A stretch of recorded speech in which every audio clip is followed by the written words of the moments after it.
We are here with Daymond John on Forum TV. Thank you so much for joining us. We really appreciate it. It's a pleasure. Thanks for having me. So something that's very clear to me is your generosity.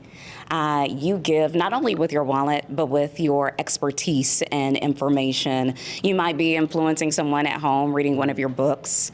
They might be watching an interview or watching you on Shark Tank. And during a time where the tone of the country has kind of shifted, I think it's fair to say that the country has gotten a little bit more selfish. Yeah. How does generosity equate to opportunity and success? Well, you know, I think that me as a giving person only comes because I have been mentored by so many people. And I think that that is, you know, when you have so many blessings, if you pay it forward. And, you know, people are becoming selfish.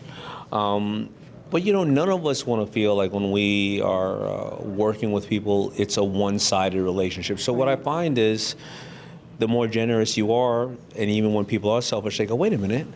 This person actually cares. This person is giving, right? And then they want to give. All of us, at the end of the day, as humans, we generally want to give. We've just been so jaded by what has been happening publicly or when people feel like they only want something from you. So be the first to give, and you will get. And you know what? If that person is not going to give, then they weren't the right person for you anyway. This is the way I feel about it. There have been two occasions. I'm a big fan of Shark Tank. I know that you're the people shark, but there have been two occasions that really have stuck out to me where you didn't invest in their deal, but you did give your contact information for mentorship. What specifically compelled you to take that action? I think that, you know, when you see people that remind you of you, and you're probably talking about Little Mose and his little bows, right? Yeah, that's one of them. Young African-American man raised by his single mother, making bow ties. That's you. Plus, Kevin O'Leary was giving him one of those Kevin O'Leary deals. I was just trying to save him from Kevin. But, yeah, you know, the line of, and I want to reverse it like this, the line of when you think about mentorship, there's a full line of people who are going to come up to you and everybody who is established in the world and say, help me out, give me some ideas. Right? Well, that line has 1,000 people in it. But the line of people walking up to you going, you know what, I want you to mentor me, but what can I do for you? All right, Mr. John, you're on the Petco board. Can I volunteer my time at a pet shelter 2 hours a week? And then maybe you have 5 minutes on the phone for me every month?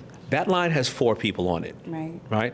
So what I found is when you have these symbiotic relationships and you want to give, going back to the first question, there's a bunch of people asking for free stuff, but the ones who are willing to have a symbiotic relationship, that you're going to get so much out of. And that is really the key to whatever level of success I have, is symbiotic relationship with people. That's beautiful. My last question for you. We are in a room full of public administrators who strive to continue to serve their constituents. What can they do to really create pathways for entrepreneurs? You know, that's really difficult because when you decide to serve constituents, 50% are going to not like you no matter what. Right? So you already know you're waking up to be of service. And so if you already know that the decisions that you make for the body of these people are in their best interest, how much more homework can you do to create the better decisions? How many people can you get behind you? And I said it when I was on stage, you act, you learn, and then you repeat, knowing that you're going to be criticized no matter what. But I'd rather be criticized at the end of the day and do the best job that I know that I put it and I left it all on the table for. How can you, you know, find ways to get some of them invested into it? And even though they're objecting with you, say, I know your objections and you may be right. I'm going to work towards fixing this. Now, that's so easy for me to say. And I'm the guy on Shark Tank that makes T-shirts, right? I'm not the person who has to sit at these offices. It's very, very hard. But I found that anytime that I have made decisions, even if they were wrong, if I had done a good amount of homework and then I can answer people on why I made that decision, how I came up with that calculation, maybe they didn't necessarily like the outcome, but they agreed with why I did it. And I conveyed with them why I did it instead of just giving some blank answer. A lot of times people just want to know why. Well, thank you so much for sharing your expertise and your knowledge with us. We really appreciate it. Well, thank you. Thanks for having me.